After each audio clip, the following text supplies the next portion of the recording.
Toi, que t'importe, toi, suis-moi. Alors, cette semaine, vous repartirez à la maison, vous allez avoir des discussions, peut-être sur le message, peut-être sur les choses que les autres ne font pas. Rappelez-vous de ces paroles. Toi, que t'importe, toi, suis-moi. Le texte que nous avons sous les yeux aujourd'hui, sans nul doute, est un texte qui nous parle de que fait Jésus lorsque nous l'avons abandonné, lorsque nous l'avons trahi. Que fait-il? Il nous descend? Il nous rejette? Il nous condamne? Non, le texte nous montre qu'il nous remet en état de marche. Le texte que nous avons sous les yeux est un double entre-deux. Quand je parle d'entre-deux, ça me fait penser à quand Priscille et moi, nous avions été choisis par l'entreprise où je travaillais, Le Grand à l'époque. Je venais d'être embauché, et puis un jour, il y a le responsable du service qui rentre dans la pièce et qui dit « Qui est-ce qui veut partir en Autriche ?» Alors, il n'y a aucune main qui se levait. Et ensuite, qui est-ce qui parle allemand ici? Il y a une pauvre main qui se levait. J'avais 5 de moyenne en allemand, hein, j'étais nul. Et ils m'ont dit « Tu partiras en Autriche ». Bon, j'ai répondu « Si je le veux bien, déjà, mais tu seras intéressé ?» Il dit « Oh, ça pourrait être considéré ». Je lui dis « Par contre, j'étais nul en allemand, hein. C'est pas grave, tu es le seul qui parle, tu partiras. » Et donc on est parti, on a fêté Noël avec Priscille, c'était de mémoire Noël 89. On savait qu'on allait être expédié, qu'on allait quitter, savait que notre vie allait considérablement changer. Et pourtant, on n'avait aucun ordre, aucune précision. On savait que c'était pour très bientôt, ça pouvait être même dans 12 jours, 15 jours. Voilà, c'est ce fameux entre-deux. Parfois, c'est ça. On a vécu quelque chose d'important. On sait qu'il y a quelque chose d'important qui arrive, ou peut-être qu'il y a quelque chose qui arriverait, mais on ne sait pas quoi faire. C'est exactement ce qui se passe ici. Jésus avait dit à Marie de Magdalène, « Va dire à mes frères, aux disciples, rendez-vous en Galilée, c'est là que je vous rencontrerai. » Donc, les disciples savent qu'ils vont rencontrer Jésus, ils sont en Galilée, ils sont là-bas, ils savent que la prochaine grande chose, leur prochaine mission va leur être donnée, même si ça a déjà été donné, mais il y a quelque chose qui va se passer et ils sont entre les deux. Entre la grande chose qui s'est passée, la mort et la résurrection de Jésus-Christ et leurs 3 ans passés avec eux, et puis de l'autre côté, cette grande chose qui va arriver dont ils ne connaissent pas vraiment le contenu. Ça, c'est le premier entre-deux. Et le deuxième entre-deux, eh bien, c'est que comme Marc 14, 50, je crois, le dit, quand Jésus était dans le jardin de Gethsémani, au moment où Jésus a été saisi, il nous est reporté que tous et tous ses disciples l'abandonnèrent. Tous ceux qui étaient avec lui ce jour-là l'abandonnèrent. On lit dans les récits que Jésus est allé avec ses disciples là-bas, puis s'est détaché avec un petit groupe de 3-4, et puis il s'est encore détaché. À chaque fois, il priait, et à ce moment où il a été saisi, tous l'abandonnèrent. On lit dans Matthieu que Pierre s'est rendu dans la cour où Jésus était jugé. Il était là en train de se réchauffer au feu, et nous lisons qu'il était là pour voir comment cela se finirait. Quelle tragédie d'entendre cela. Et Pierre, comme vous le savez, renie 3 fois Jésus avant que le coq chante. Et quand il quitte la cour, il pleure et il pleure abondamment et il pleure amèrement, dit la parole de Dieu. Donc les disciples l'ont abandonné, Jésus l'a renié, Pierre l'a renié, Jésus se retrouve tout seul. Et comme le texte le dit, ce n'est pas la première fois que Jésus les voit, c'est la 3e fois qu'il voit ses disciples. Il a sans doute déjà abordé la question de « ils l'ont abandonné et Pierre l'a renié ».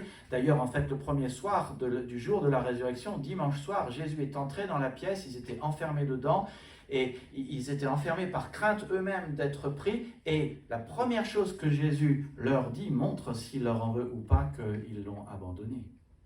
Il dit « la paix soit avec vous ». Ça dit qu'il n'avait pas de rancœur, hein, qu'il avait pardonné.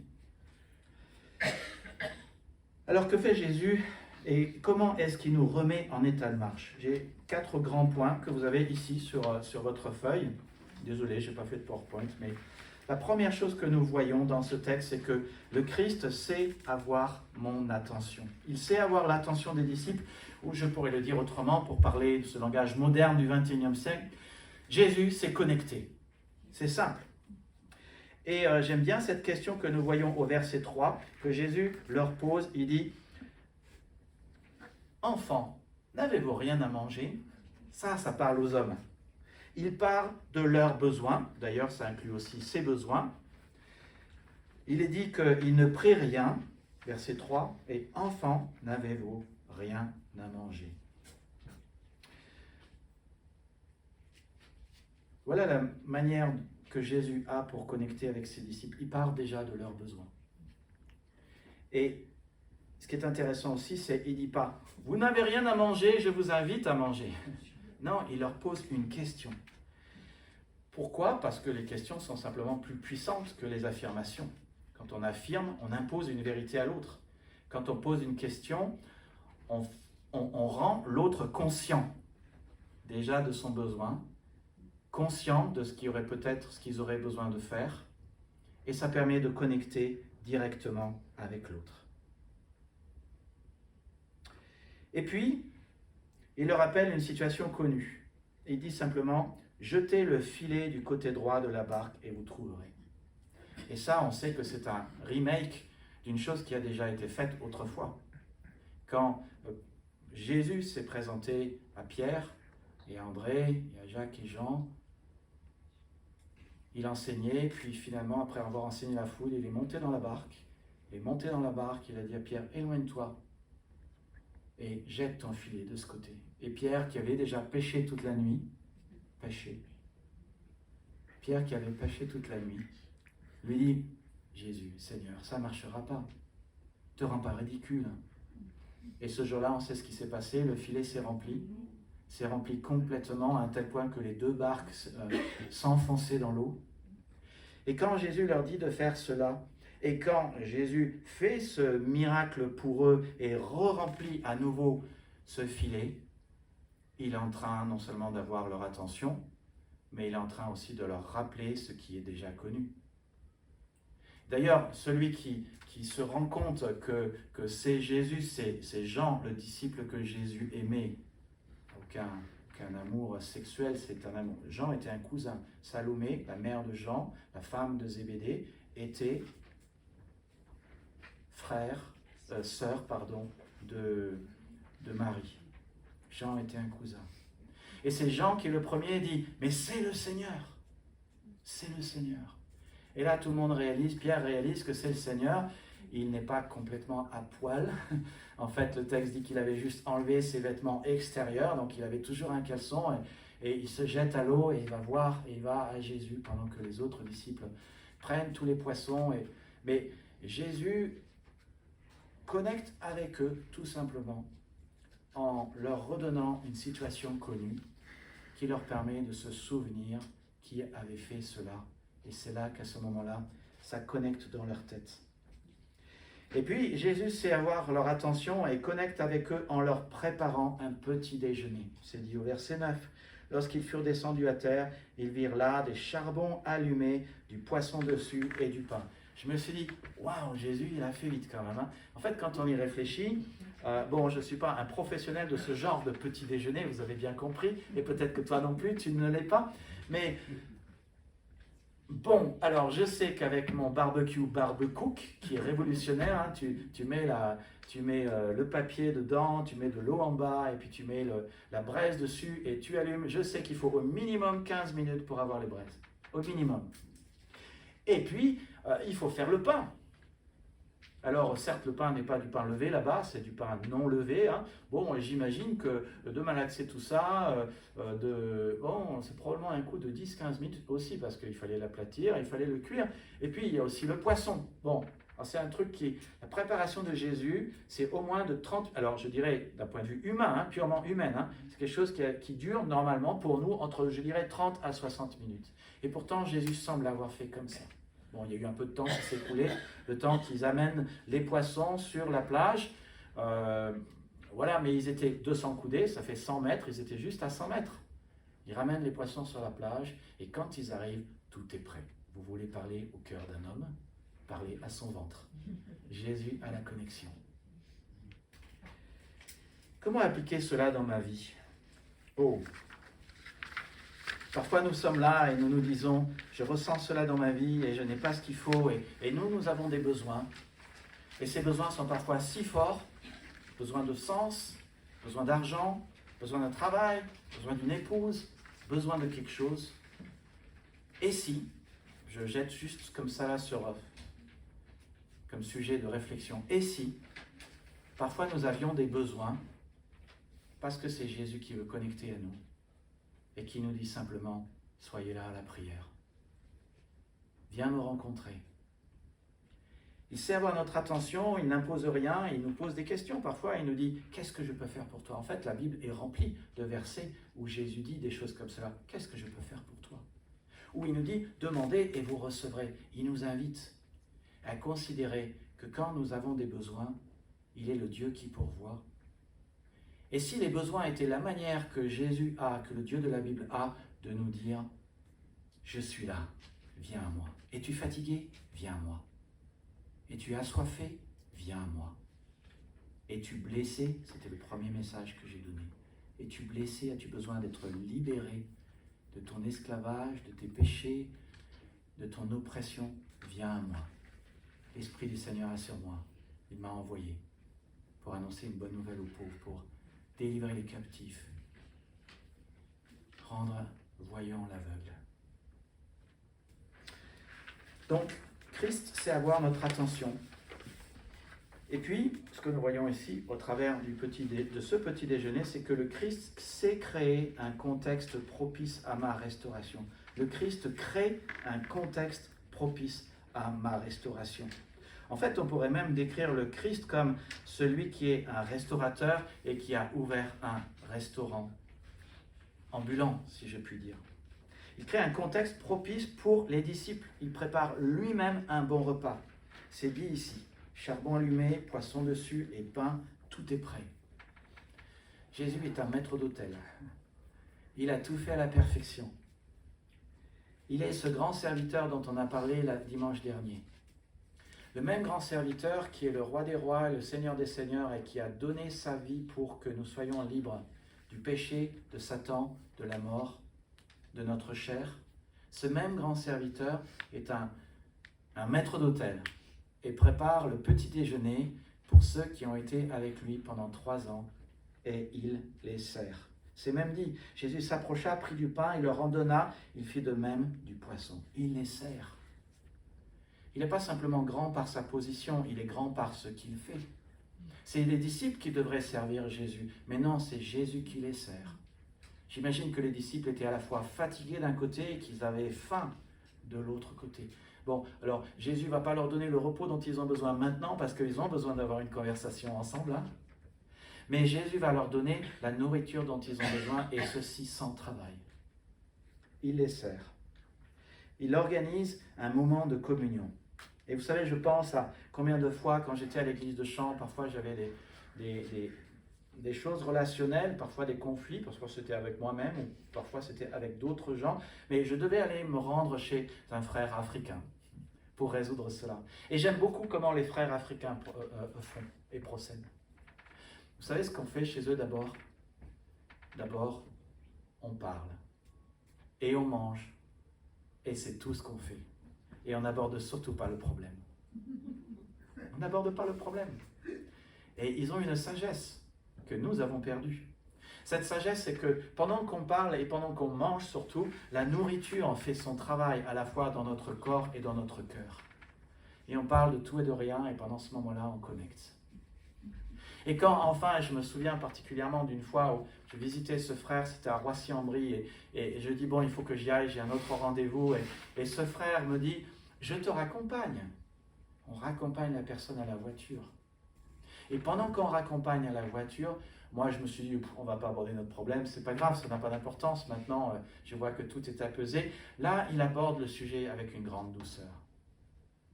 Je vois la même sagesse chez Jésus. D'abord, on va manger ensemble. D'abord, la nourriture va faire son travail dans nos corps. Parce que quand la nourriture fait son travail dans nos corps, la nourriture fait son travail dans notre cœur et dans notre esprit et dans notre âme. Pour Dieu, il n'y a pas d'un côté une dichotomie entre le corps, l'âme et l'esprit. Corps, âme et esprit, ce sont 3 côtés différents de notre vie, de notre personne. Le corps, c'est aussi notre âme et c'est aussi notre esprit, d'après la Bible. Donc Jésus fait ce travail avec eux et il est aussi très sage parce que je pense au psaume 133 que j'évoquais tout à l'heure. Il est dit « Ah oh, qu'il est agréable, qu'il est doux pour des frères de demeurer ensemble ». C'est pour ça que nous mangeons ensemble tout à l'heure. C'est comme l'huile précieuse qui répandue sur la tête descend sur la barbe d'Aaron qui descend sur le bord de ses vêtements. On a du mal à comprendre ce que peut être de l'huile précieuse qui descend sur la barbe d'Aaron et qui descend sur les bords de ses vêtements parce que c'est plus trop notre culture. Mais en fait, le contexte montre bien que cette huile qui descend, c'est comme la rosée qui descend. La rosée est toujours une source de bénédiction. Le contexte d'après, les versets d'après parlent de la rosée qui descend du mont Hermon. Et quand la rosée descend, sur la terre et nous bénit, c'est la même chose quand on a la bénédiction. C'est comme si quand on mange ensemble, la bénédiction de Dieu descend sur nous. Et puis vous notez aussi ce contexte propice à la restauration pour notre vie. Et pour les disciples, il leur demande aussi leur participation. Apportez des poissons que vous venez de prendre. C'est curieux cela. Il a déjà préparé tout le petit déjeuner, il y a déjà les poissons, et il y a déjà le pain, et tout est déjà cuit, et tout est déjà prêt à consommer. Pourquoi est-ce que Jésus dit « apportez des poissons que vous venez de prendre » Alors il y a plein de raisons. Déjà, on ne va pas gaspiller ce que le Seigneur a donné au travers de ces miracles. Cette notion qu'il y a 153 poissons montre que chaque poisson, chaque chose que le Seigneur a donnée est importante. Il n'y a pas d'allégorie à se dire c'est quoi ces 153, ça correspondrait à quoi? Ça correspond à 153 portions de bénédiction que Dieu a mis dans le filet. Et la 153e est importante. Et donc déjà, on ne va pas gaspiller la bénédiction que le Seigneur a donnée. Mais c'est aussi une manière de Jésus de montrer à ses disciples que leur participation est importante. En fait, le mot communion, dans le grec, koinonia, veut dire partager, participer et prendre part. Tu vois, c'est une chose de prendre part. Tout à l'heure, peut-être tu as amené des choses au repas ou tu n'as rien amené. Le fait que tu t'assois, tu es en train de dire prendre part. Ça, c'est la communion. C'est une chose de prendre part et de mettre les pieds sous la table et de se dire « Super, Priscille a fait une bonne salade de fruits ». Mais c'en est une autre aussi de se dire « Il n'y a pas eu de salade de fruits, désolé ». Mais c'en est une autre de dire et moi, comment je peux participer? Dans le bulletin, j'ai dit, parfois les gens nous demandent dans l'église « Mais comment je peux participer ?» Voilà comment tu peux participer. Tu peux, par amour pour Dieu, te dire aujourd'hui je reste parce que j'ai aussi besoin que la grâce de Dieu fasse son œuvre dans ma vie et que la bénédiction de Dieu descende sur ma vie. J'ai aussi besoin de connecter et avec le Seigneur et avec les gens qui sont le corps de Christ dans l'Église. Mais je vais aussi participer, je vais aussi amener quelque chose. Je rappelle à ce sujet que Jésus nous rappelle, il a dit « Je bâtirai mon Église ». Et pourtant, nous sommes tous co-ouvriers avec le Christ et il nous est dit « Édifiez-vous les uns les autres sur le saint fondement, la pierre angulaire qui est Jésus ». Jésus construit, c'est lui le maître d'œuvre et c'est lui le chef, mais nous devons tous apporter notre pierre, et bien sûr bien plus qu'un repas ou qu'un aliment au repas en commun que nous prenons tous ensemble. Jésus veut cela, parce que Jésus veut que nous comprenions qu'il a besoin de nous. Et c'est pour cela qu'il nous a choisis, que nous sommes des prêtres et des sacrificateurs, nous représentons Dieu auprès des hommes, nous représentons les hommes auprès de Dieu, nous sommes tous censés faire des disciples qui font des disciples, et nous sommes tous censés le faire. Mais ça répare aussi, et ça remet en état de marche aussi quand, au fur et à mesure, nous nous disons « Et qu'est-ce que je peux apporter à l'Église ?» Quand nous nous disons « Mais moi aussi j'aimerais me sentir utile, mais comment est-ce que je peux compléter ce qui manque à cette Église et faire quelque chose ?» Ça nous répare aussi, parce que nous avons tous besoin d'être utiles. Et ça répare peut-être d'autres frères et sœurs qui parfois en font trop et parfois sont fatigués. Mais ensemble, si chacun nous faisons une petite part, ça nous répare. Et c'est surtout faisable. Le contexte pour la restauration, nous devons aussi comprendre que ce que Jésus fait ici, c'est certainement très spirituel. Parfois, nous sommes là, nous sommes fatigués, nous nous posons la question, qu'est-ce que nous pouvons faire pour aller mieux? Mais parfois, la chose la plus spirituelle que nous aurions à faire, c'est de manger, simplement, de reprendre des forces. Vous savez, J'entends parfois les uns les autres, on traverse des moments de déprime, de dépression, et on a tous de la compassion pour les gens qui traversent cela, parce qu'on a tous traversé cela. Une des choses que j'ai dû apprendre avec un des pasteurs que j'aime beaucoup, que vous connaissez, Rick Warren, c'est que, en général, quand nous connaissons la déprime ou la dépression, c'est que dans notre vie, il y a une question d'équilibre qui a été rompue. Parfois, c'est nous avons juste trop travaillé pendant longtemps. Et donc, la chose la plus spirituelle à faire, c'est de manger. Bon, il y a d'autres choses spirituelles à faire. Parfois, l'autre chose bonne spirituelle à faire, c'est d'aller dormir. Et d'avoir assez de sommeil. Parce que quand on n'a pas assez de sommeil, on a l'anxiété qui prend le dessus, on a la fatigue qui prend le dessus, on a le négativisme qui prend le dessus, et on est moins bon. Donc peut-être réfléchissons à cela, que les choses les plus spirituelles qui devraient arriver dans notre vie, oui, peut-être que c'est samedi prochain d'être là à la prière à 6 heures du matin. Mais peut-être que c'est aussi de bien dormir la nuit d'avant. Il y a un temps pour tout. Un temps pour dormir, un temps pour prier. Il y a un temps pour manger et il y a un temps pour faire de l'exercice. Il y a un temps pour connaître le Seigneur, apprendre sa parole, et il y a un temps pour servir. La maturité, ce n'est pas simplement avoir plein de connaissances sur Jésus, c'est aussi avoir un cœur pour Jésus, et c'est aussi avoir des mains et des pieds qui œuvrent pour Jésus. Alors nous arrivons au verset 15 à 19, et où Jésus me remet en état de marche. En fait, très exactement, Jésus remet les disciples en état de marche. Mais ça montre que Jésus est vraiment un expert sur le sujet. Alors, comme je l'ai dit tout à l'heure, ce n'est pas la première fois que Jésus parle avec les disciples et avec Pierre. Il les a rencontrés dans Jean 20, 19. Il dit « La paix soit avec vous ». Cela montre clairement qu'il ne leur en voulait pas pour les avoir abandonnés et pour l'avoir renié.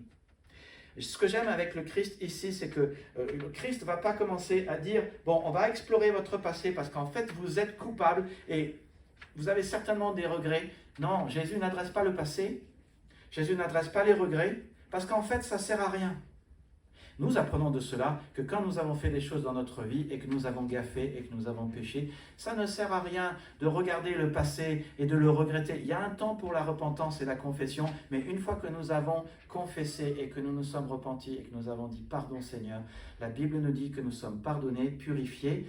La Bible dit que nous pouvons guérir si nous confessons nos péchés les uns aux autres et que nous prions les uns pour les autres.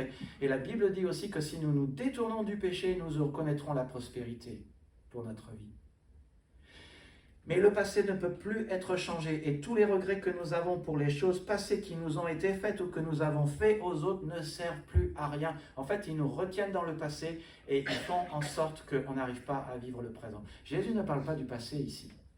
Le passé est fait et le passé ne peut plus être changé. Et le passé faisait aussi partie du plan de Dieu, où Jésus a été livré, crucifié pour le péché de l'humanité, pour que nous puissions avoir la vie éternelle et le pardon des péchés, et il est ressuscité, il a vaincu Satan, il a vaincu la mort.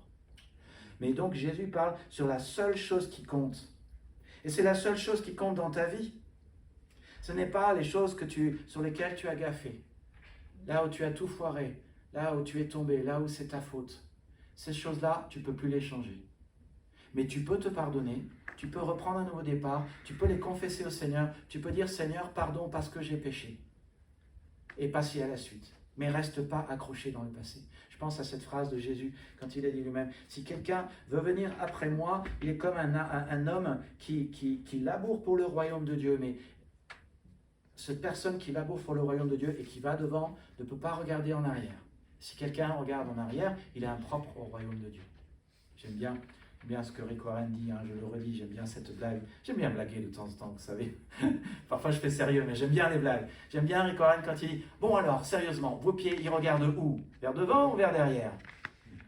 Et vos mains, elles regardent où? Vers devant ou vers derrière?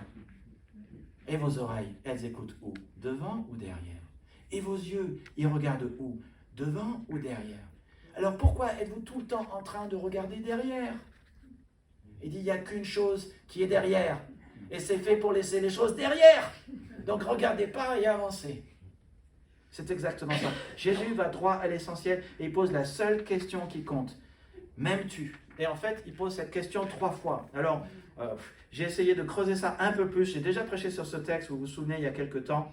J'ai essayé de creuser la question un peu plus du m'aimes-tu ici. Bon, Jésus est en train de dire à Pierre, Donc il est en train de remettre en fonction Pierre. Pierre qui est censé être le responsable de l'Église. Il a dit sur ton témoignage, je bâtirai l'Église. Sur cette pierre, sur ce roc, je bâtirai l'Église.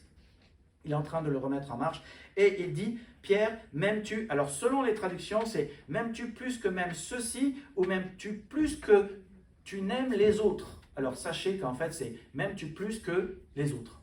Donc on ne sait pas ce que Jésus voulait dire. Ce qu'il voulait probablement dire, c'est m'aimes-tu plus que tes bateaux ou que tes amis les disciples?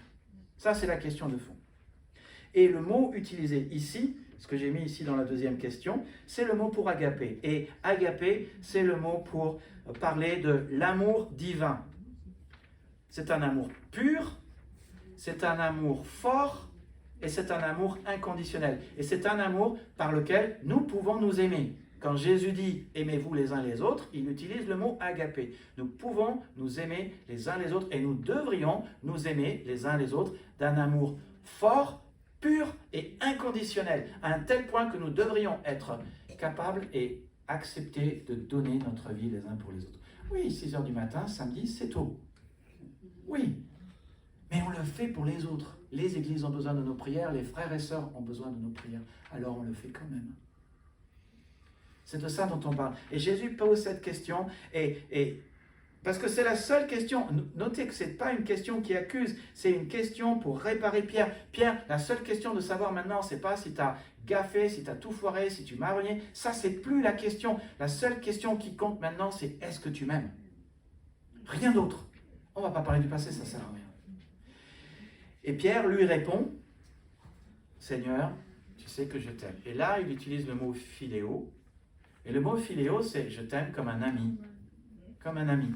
Alors, vous avez déjà vu cette scène, peut-être, nous on adore les films romantiques avec Priscille, on adore les histoires de couple, et il y a un homme qui adore sa femme, enfin il ferait n'importe quoi pour, ils ne sont pas encore mariés, ils ne sont pas encore fiancés, mais ils sont là, ils sont sur le ponton d'un lac, et c'est romantique, et ils sont là, et ils se donnent la main, et l'un commence à parler, prendre la conversation, poser la question, l'autre dit, comment tu m'aimes? Et l'autre dit, je t'aime. Fort. Et l'autre répond, je t'aime bien. Et là, ça a tout cassé. Ça a tout cassé. C'est censé être une histoire romantique et le gars, il n'en peut plus, il part. Et c'est un petit peu ça ce qui se passe ici. Jésus lui dit, est-ce que tu m'aimes fort? Est-ce que tu m'aimes de l'amour divin? Est-ce que tu m'aimes pur? Est-ce que tu m'aimes de manière inconditionnelle? Et il répond, tu sais que je t'aime bien. Pourquoi? On ne sait pas. Peut-être qu'il y a le poids du reniement qui est encore là. Il dit, je ne peux pas t'aimer pur, fort, inconditionnellement parce que je t'ai renié. On ne sait pas. Et donc Jésus repose la deuxième question, puisque quand il pose la question, est-ce que tu m'aimes fort? Est-ce que tu m'aimes plus fort que les bateaux et que tes amis les disciples? Et Pierre n'arrive pas à répondre, et donc il pose la deuxième fois la question en sortant cette fois les bateaux et les disciples de l'équation. Et il se dit peut-être que j'aurai plus de chance avec cette question-là. Et il repose la question. Pierre, est-ce que tu m'aimes de cet amour fort, inconditionnel? Et on n'oublie pas non plus le contexte de cela. Le contexte, c'est la croix.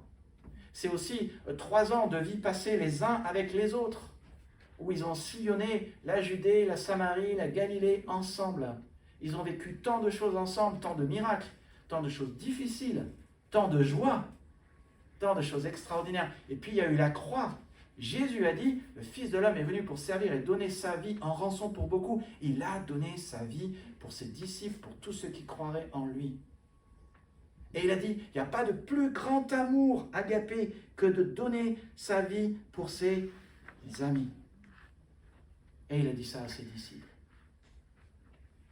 Et là, il a utilisé le mot agapé de nouveau. Et Pierre répond une deuxième fois, Seigneur, tu sais que je t'aime bien. Deuxième test un peu manqué, je dirais.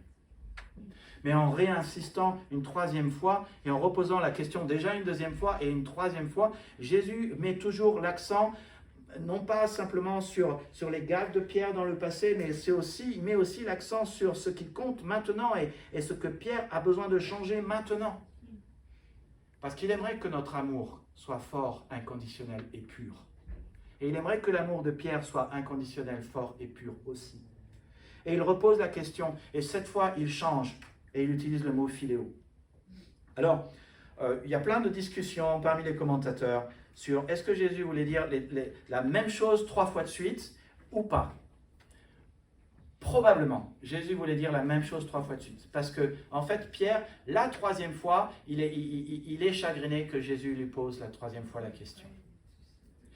Ça pourrait aussi vouloir dire que Jésus est en train de le dire, tu m'aimes bien, du genre, c'est tout. Les deux. Ça pourrait être ça. En attendant, c'est quand même 3 questions qui mettent l'accent sur ce qui compte, et la seule chose qui compte pour nous aujourd'hui est qui remettent un homme en état de marche. Et nous n'oublions pas non plus la leçon apprise en début, c'est que si nous n'aimons pas assez Jésus et que nous avons besoin de l'aimer davantage, c'est peut-être aussi une manière de Jésus d'attirer notre attention pour que nous venions à lui pour qu'il augmente notre amour. Nous n'oublions pas cela. Et à chaque fois que Jésus a dit « oui, je t'aime », que Pierre a dit « oui, je t'aime », Jésus lui a dit 3 fois « paie mes brebis ». Paie mes brebis. La première fois, c'est « nourris mes brebis », la deuxième fois, c'est « paie mes brebis », la 3e fois, c'est « nourris mes brebis », sans doute 3 synonymes. Ce que Jésus est en train de dire simplement, c'est que, et c'est important d'avoir cela en tête, c'est que d'abord nous devons transformer l'amour vertical que nous avons envers le Seigneur en un amour horizontal. Mais ça veut dire aussi que nous devons nous soucier de nos frères et sœurs en Christ. Nous devons nous soucier de les nourrir et nous devons nous soucier d'être un pasteur pour eux.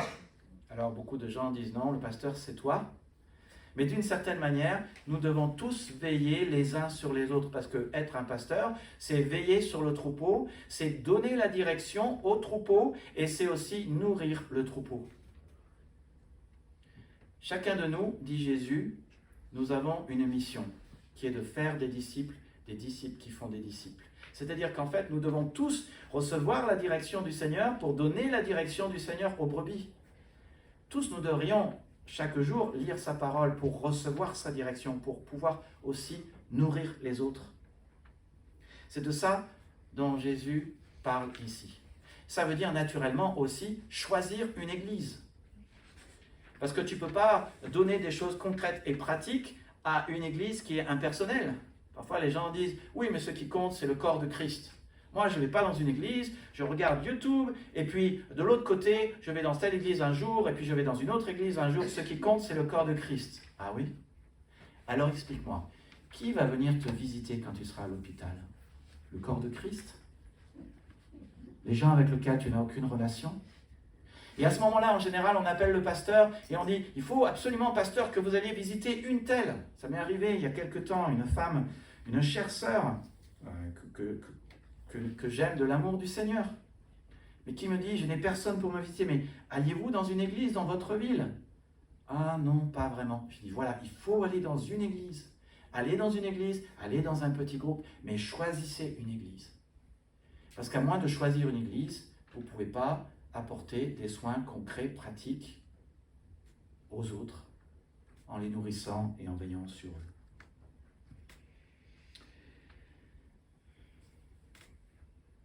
Alors je te pose la question, aujourd'hui as-tu choisi une église? Le Seigneur rappelle qu'il veut que nous construisions tous ensemble son église. Est-ce que tu as adhéré à une église? Là je te parle de choisir d'adhérer à une église, de devenir membre, de prendre l'engagement. Finalement, je ne sais plus avec qui je discutais ça récemment, mais devenir membre, finalement, c'est un engagement comme un engagement de mariage en fait. On choisit de rentrer dans une unité, d'être un avec une église et de vivre l'amour et surtout de manifester de l'amour inconditionnel envers les autres frères et sœurs. Et on apprend, c'est pas toujours facile. Tu fais partie d'une église, tu as choisi. À moins que tu n'aies choisi vraiment de faire partie d'une église, tu ne peux pas franchement vivre ce que Jésus nous dit ici. On arrive au 4e point. Donc le Christ c'est connecter, c'est avoir mon attention. Le Christ crée un contexte propice à ma restauration. Le Christ me remet en état de marche. Et le Christ me dit à quoi faire attention. En fait, le Christ le dit déjà quand il pose la question à Pierre, et il lui dit, est-ce que tu m'aimes? Ce qui compte, c'est toi, Pierre. Ce qui compte, c'est ton amour. Rien d'autre. Je suis intéressé de te remettre en marche, mais je ne suis pas là pour discuter des autres, je suis là pour discuter de toi. Et Jésus dit ces fameuses phrases, quand tu étais plus jeune, tu te saignais toi-même, tu allais où tu voulais, mais quand tu seras vieux, tu étendras les mains, un autre te ceindra, te mènera où tu ne voudras pas. Il dit cela pour indiquer par quelle mort Pierre glorifierait Dieu. Ce que Jésus est en train de dire au travers de ce texte, c'est trois choses. C'est d'abord, Dieu est au contrôle, ensuite, Dieu a un plan, et troisièmement, suivre Jésus a un coût. Il ne faut pas l'oublier, suivre Jésus a un coût. Mais il ne faut pas oublier aussi que suivre n'importe qui a un coût. Si vous suivez le PSG et que vous allez regarder le match de foot, vous allez payer cher. Si vous voulez vraiment suivre les Jeux Olympiques, je ne sais pas pourquoi vous feriez ça d'ailleurs, parce qu'il y aura tellement de gens et ce sera tellement cher. Moi, je préfère être au frais devant ma télé. Mais si vous voulez le faire et aller sur le bord de la Seine, il y aura un coût. Et en fait, quand nous choisissons de ne pas suivre Jésus, mais de suivre notre chair et notre péché, il y a un coût. Nous sommes libres de nos choix, mais nous ne sommes pas libres des conséquences. Et il y a toujours un coût. Et je suis persuadé que le coût que l'on paye au péché est beaucoup plus grand que le coût que l'on paye à Jésus. Et surtout, je suis persuadé que le coût que l'on paye au péché est une dépense inutile, alors que Jésus est le meilleur retour sur investissement. Parce que lui-même l'a dit, celui qui me donnera sa vie, il retrouvera la vie. Lui-même l'a dit. C'est de ça dont on parle. Suivre Jésus a un coût. Et notre vie et notre destinée, de toutes les façons, est dans la main du Seigneur. Et c'est lui qui décide ce qui se passe. Mais tu remarques en disant ça, Jésus n'est pas en train de parler des autres, encore une fois, il est en train de parler de Pierre. Ce qui l'intéresse, c'est remettre Pierre en marche. Et j'aime bien quand Pierre est là, et on parle de ce disciple que Jésus aimait, qui est Jean. On a bien compris, le disciple que Jésus aimait, c'est Jean. D'ailleurs, c'est dit au verset 23, 24 et suivant. Et Pierre regarde Jean et il dit, « Et celui-ci, que lui arrivera-t-il » Moi, je vois l'humour du Seigneur dans cette phrase. « Et celui-ci, que lui arrivera-t-il » Parce que c'est la tendance de Pierre et c'est sans arrêt notre tendance. On est là, sans arrêt, en train de dire, comme c'est arrivé récemment, quand je vous ai dit, c'était 2-3 dimanches, c'est moi qui n'allais pas bien, c'est moi qui avais besoin qu'on prenne soin de moi, c'est moi qui avais besoin que vous me saluiez, et je remercie Lydia d'avoir fait cela. Quelque temps après, il y a quelqu'un qui a dit, si je me souviens bien, oh, le pasteur ne m'a pas salué. Mais voilà, c'est ça, cette tendance. On est là, on est en train de parler du budget de l'église, on dit, oui, mais si tout le monde donnait la dîme, c'est pas mon truc, moi. On a eu la conversation récemment. Dans le groupe de maison, quelqu'un disait, mais il faut prêcher la dîme. Sous-entendu, pour que les autres donnent. On est sans arrêt en train de dire, oui, mais c'est les autres la faute. En France, on est tellement fort à ça. Si quelque chose va mal en France, c'est forcément la faute à Macron. Et si quelque chose va mal dans une église, c'est forcément la faute au pasteur. Et si quelque chose va mal dans le peuple d'Israël, c'est forcément la faute à Moïse. C'est forcément la faute à l'autre. C'est pas simplement ma tendance et ta tendance, c'est la tendance de l'humanité. Quand Dieu va voir Adam et dit, mais qui t'a donné cette idée? C'est l'autre, Seigneur. Et en plus, c'est toi qui l'as mis à côté de moi. Donc Dieu, c'est ta faute. Si j'ai péché, c'est ta faute. Voilà, on est tout le temps en train de parler de l'autre. Mais Jésus dit, ce fameux verset que je vous ai laissé au début, « Toi, que t'importe, toi, suis-moi ». Jésus dit, non, la question de la dîme, on n'est pas en train de parler des autres, on est en train de parler de toi. La question de ce que les choses vont bien dans l'église, on n'est pas en train de parler des autres, on est en train de parler de toi. La question de ce que ce jour-là, tu n'as pas été salué, on n'est pas en train de parler des autres, on est en train de parler de toi. Et comme disait Eric, c'est la règle d'or qui compte. La règle d'or, c'est ce que tu aimerais que les autres te fassent, toi, fais de même pour les autres. Tu aimerais être aimé? Alors vas-y, aime l'autre. Tu aimerais que ta femme te traite comme un roi? Aime-la comme une reine. C'est pas de moi. Tu vois, c'est l'idée. Tu aimerais récolter de bons fruits dans ta vie? Alors vas-y, sème le bien. Tu aimerais être encouragé? Alors vas-y, encourage les autres. Tu aimerais que ta vie soit pleine par de bonnes choses? Que t'importent les autres? Toi, suis-moi. C'est ce que dit Jésus. Et il y a plein de versets, j'ai mis comment appliquer cela dans ma vie. Mais il y a plein de versets ici qui correspondent à l'ADN de notre Église, à notre vision. Nous croyons que toute notre vie, c'est de l'adoration. Mais Jésus dit, arrête de regarder les autres, regarde à moi. Et tout ce que je veux, c'est que tu m'aimes de tout ton cœur, de cet amour grand, fort, inconditionnel et pur. Aime-moi comme cela, parce que c'est comme cela que j'aimerais être aimé. Tu aimerais que ton prochain t'aime, alors vas-y, aime-le. Et je pense que c'est le mot agapé à vérifier, mais dans Matthieu 22, 39. Vas-y, aime-le. Ce que tu aimerais qu'on te fasse, toi, fais de même pour l'autre. Tu aimerais que les autres aient de la compassion, toi, aie de la compassion pour les autres. Ça te dérange ce que quelqu'un a fait pour toi récemment? Aime ton ennemi, c'est ce que Jésus a dit. Et je sais que c'est difficile. Mais si tu as besoin de force pour aimer ton ennemi, tu la trouveras auprès de Jésus. Donc passe, si tu as du mal à aimer ton ennemi, passe 24 heures sur 24 à lire ta Bible et à prier. Et je t'assure que ça va changer et révolutionner ton cœur. Parce que quand la parole de Christ habite en abondance dans ton cœur, Christ habite en abondance dans ton cœur. N'adore le Seigneur que lui seul. Le dimanche, tu devrais être à aucun autre endroit qu'ici. Appartiens à la famille de Dieu. Choisis une église. Je ne parle pas des autres. Je te parle de toi. Fais ce qu'il faut pour grandir. Crois et grandis dans la grâce et la connaissance de notre Seigneur Jésus-Christ. Soyons serviteurs les uns des autres. Soyons les témoins de Jésus. Ce sont plein de versets qui parlent de nos 5 objectifs. D'adorer, c'est aimer Dieu. D'appartenir, c'est d'aimer notre prochain. De grandir, c'est avancer. D'aider et d'être serviteurs les uns des autres. Et d'annoncer la parole de Christ. 5 mots qui résument ce que nous croyons et qui sont en fait tirés de 2 grands commandements de Jésus. Le grand ordre de mission et le grand commandement.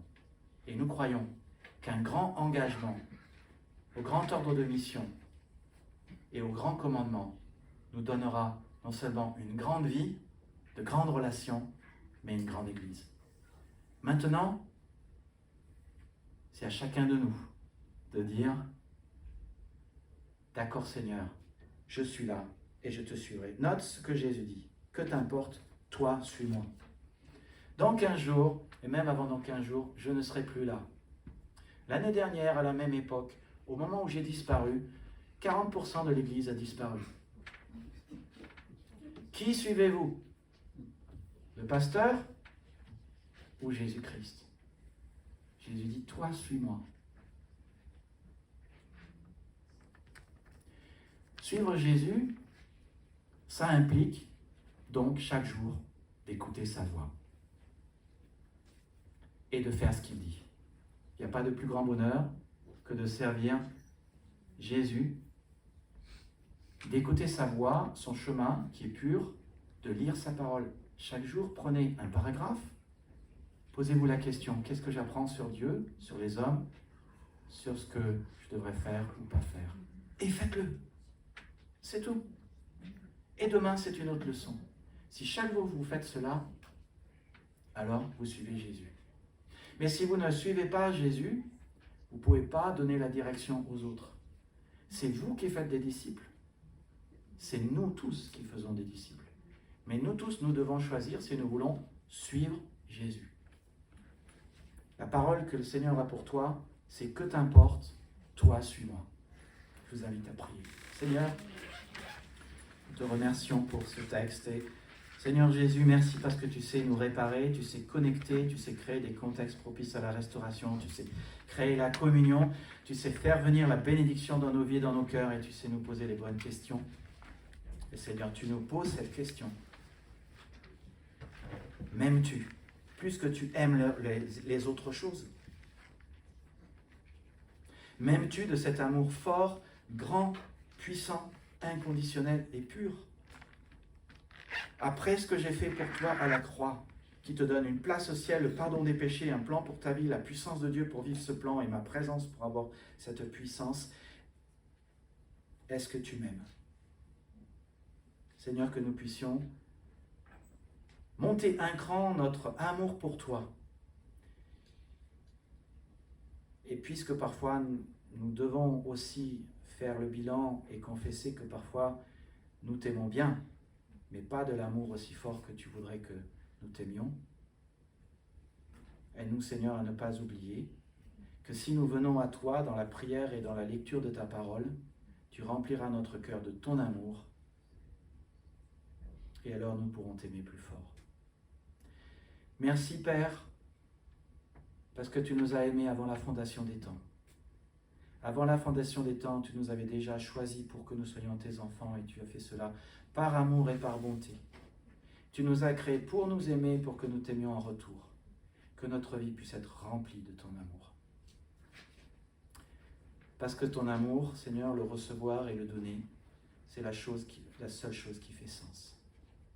Seigneur, que ton Église, que tu as rachetée par le sang précieux de ton Fils Jésus-Christ, vive pour toi, t'aime fort, que chacun de nous puissions nous concentrer sur nous-mêmes et sur toi. Toi, suis-moi. Nous prions cela dans le nom de Jésus-Christ. Amen. Pour finir, je vous invite à vous lever pour entonner le dernier chant qui